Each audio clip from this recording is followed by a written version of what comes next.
Yun, guys, palis na po kami kanina pero nadaanan po namin tong Abot Cave. So yan, dun, pag pumasok ka dyan, dun sa kabila tatagos po yan. Pero hindi na po ako bababa. Kontento na ako dito sa taas. Hindi kayo mapanig yan? Hindi na, Ganyan? tinatamad na ako eh. Kayo, kung pupunta kayo, hindi pupunta din kami. Hindi na, sabitan tayo. So yun, bababa daw po muna kami. Hindi ka na eh. Si Badet hindi na sasama. Iwanan ko na nakasindihan. Hindi ka na, nagpipura ko na. So ayan po, Abot Cave po yung pangalan, guys. So bababain natin ng konti bago tayo tuluyang umalis ng Pagudpud, Ilocos Norte. Ayan. Bantay Abot Cave. Bantay Abot Cave, guys. So baba tayo ng konti. Dito na po tayo sa baba, guys.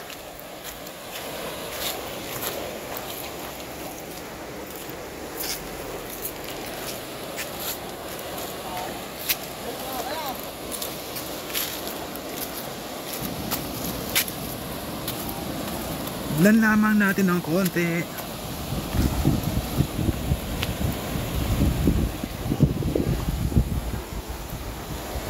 So, ganun siya.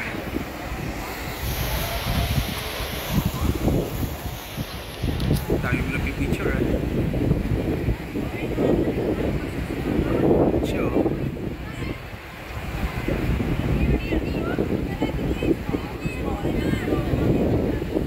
So, try natin lapitan yung may sa dulo.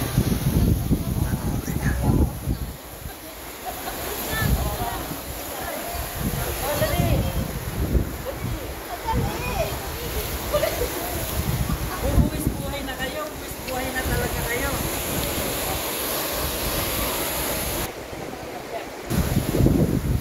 Hindi naman tumas ito, basta yung...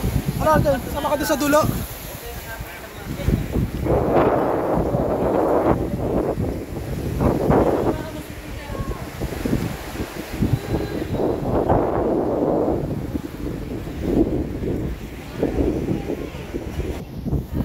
Guys, nandito pa rin po tayo sa may Abot Cave.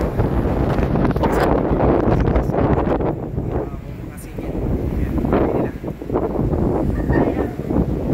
tayo natin sila matapos. Tapos tayo naman doon sa taas.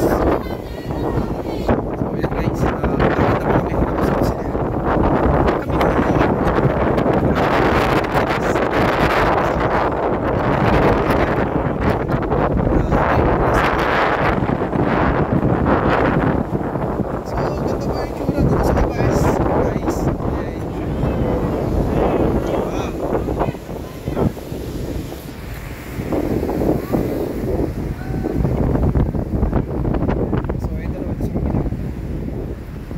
na bababa.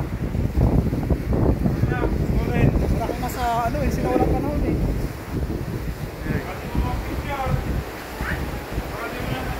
So, alright. Okay na. Tingin ko solve na talaga yung punta ko dito sa may Pagudpud. Kahit na hindi man kami makapunta ng Cabigan Falls kasi wala na kaming oras eh. Wala na kasing oras. Kaya hindi na kami makakapunta ng Cabigan Falls. Papapa na po kami ng Palawag, Paway, ganyan.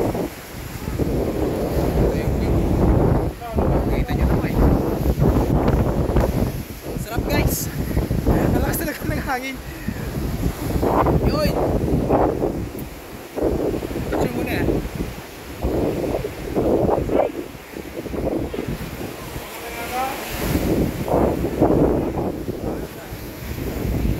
So, yan. Baba na tayo guys.